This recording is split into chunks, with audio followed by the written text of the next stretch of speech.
A'udzu billahi minasyaitonir rajim. Bismillahirrahmanirrahim.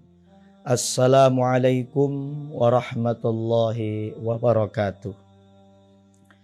Allahumma shalli wa sallim ala sayyidina Muhammad miftahi babir rahmah adada ma fi ilmillah wa ala alihi wa sahbihi wa mawalah. Faqad qala Allah Ta'ala fi kitabihil karim.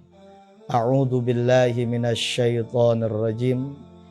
Inna a'tainakal kautsar fashalli li rabbika wanhar. Inna syani'aka huwal abtar. Shadaqallahul azim. Wa sadaqa rasulun nabiyul karim. Wa nahnu ala dzalika minasyahidina wasyakirin. Walhamdulillahi rabbil alamin. Ma'asyiral muslimin wa zumratal mu'minin rahimani wa rahimakumullah. Para pemirsa yang mudah-mudahan kita berdoa kepada Allah Subhanahu wa taala, rahmat, hidayah dan inayah Allah Subhanahu wa taala mudah-mudahan senantiasa menyertai di dalam hati dan kulub-kulub kita semua. Amin. Amin ya rabbal alamin. Maka perlu kita ketahui, kita pada saat ini berbicara tentang masalah kurban. Berarti kalau kita berbicara tentang masalah kurban, kita harus mengetahui di antara runutan, kisah dan sejarah dari kurban tersebut. Siapakah yang pertama kali melaksanakan kurban dari perintah Allah Subhanahu wa taala tersebut? Ialah anak dari Nabi Adam alaihi salatu wassalam. Siapa? Ada dua, yaitu Qabil dan Habil.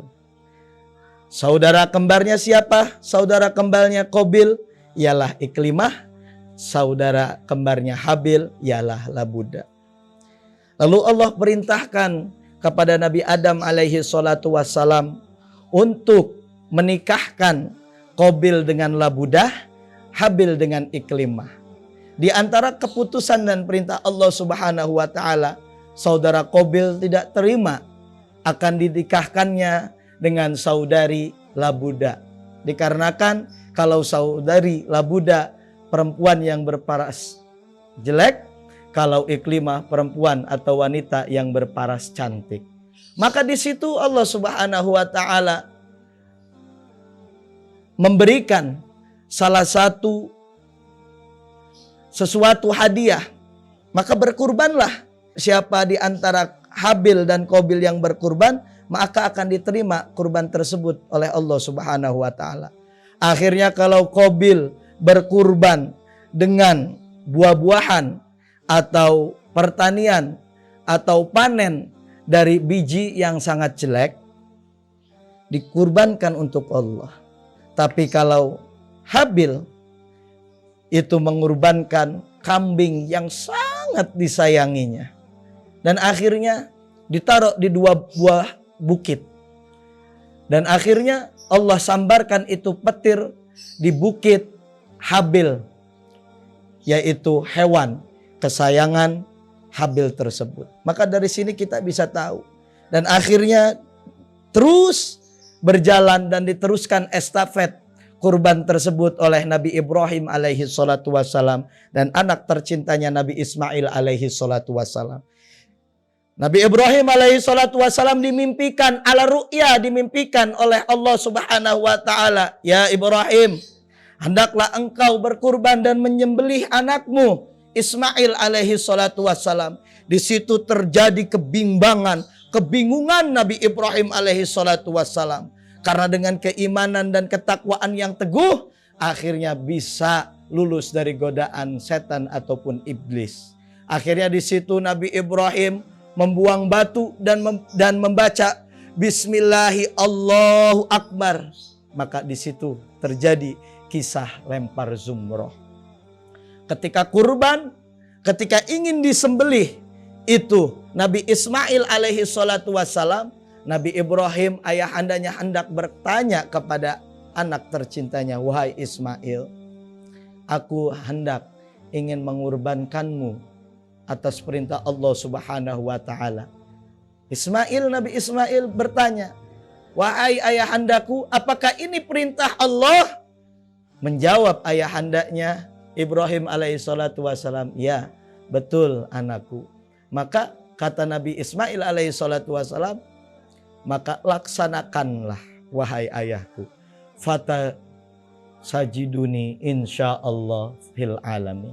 Maka engkau akan menemuiku nanti di surganya Allah Subhanahu wa taala.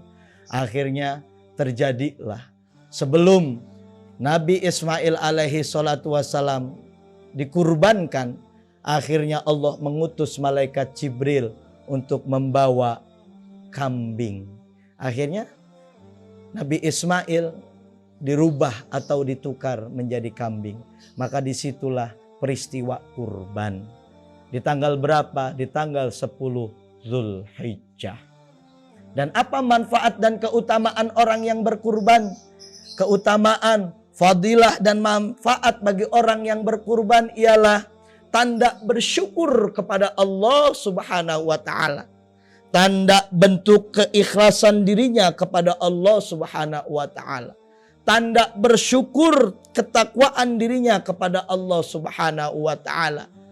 Untuk apa? Untuk bisa sama-sama berbagi kepada orang-orang yang tidak mampu memakan di antaranya daging-daging ataupun hewan-hewan kurban.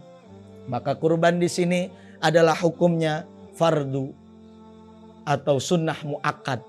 Berarti sangat dianjurkan oleh Rasulullah Shallallahu Alaihi Wasallam. Karena kata Allah Subhanahu Wa Taala, fasolli li rabbika wanhar. Salatlah lalu berkurbanlah. Berkurban di sini, masya Allah, bagi orang-orang yang mampu, para agniya, maka berkurbanlah dengan yang mampu semampunya. Kalau mampunya dengan sapi, maka berkurbanlah dengan sapi yang memang benar-benar di situ dalam kesempurnaan. Kambing yang layak, hewan yang layak, sapi yang layak, berkurbanlah. Kalau kata baginda Nabi Muhammad sallallahu alaihi wasallam, man dzabaha qabla sholati faqad dzabaha li nafsih. Barang siapa yang menyembelih sebelum datang waktunya sholat, ketahui bahwasanya ia menyembelih berkurban untuk dirinya sendiri. Ya, kita berkorban dengan ayam, kalau nggak mampu berkorban dengan ayam, itu berkorban untuk diri sendiri. Wa man dzabaha qabla ba'da sholati faqad tamma nusukuhu wa asobba sunnatal muslimin.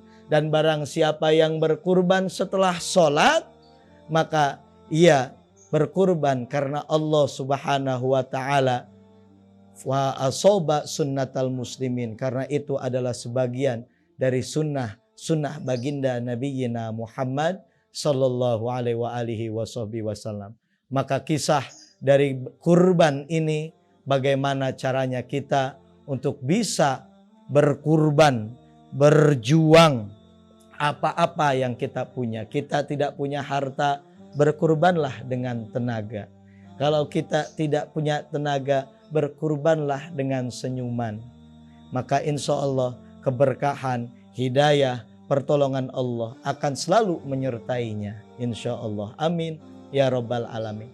Lalu bagaimana kalau ada pertanyaan, akikahkah dulu apa berkurban dulu? Maka di sini bisa dikatakan mana yang lebih baik. Kalau waktu-waktu mendekatkan, di antaranya Idul Adha 10 Dzulhijjah, maka berkurbanlah. Begitu. Kalau akikah dari lahir setelah sampai ke 7 hari setelah lahiran, maka mana dulu? Ambil yang lebih baik. Boleh berkurban dulu baru akikah. Maka insya Allah karena dua-duanya adalah sunnah. Antara akikah dan kurban adalah sunnah yang disunahkan oleh baginda Nabi Muhammad sallallahu alaihi wasallam. Apa arti dari sunnah? Barang siapa yang menjalankannya, maka akan mendapatkan pahala dari sisi Allah Subhanahu wa taala. Dan barang siapa yang meninggalkannya maka tidak mendapatkan dosa dari sisi Allah Subhanahu wa taala. Maka mari kita bersama-sama ikuti sejarah dan ketahui serta pahami di antara kisah-kisah ini yang mudah-mudahan hidayah Allah Subhanahu wa taala dan pertolongan Allah selalu menyertai kita agar kita senantiasa beristiqomah atas perintah Allah. Terima kasih, kurang dan lebihnya saya Al-Fakir dan Al-Hakir mohon maaf. Wallahu muwaffiq ila aqwamit thoriq. Billahi taufiq wal hidayah wa ridha wal inayah. Assalamualaikum warahmatullahi wabarakatuh.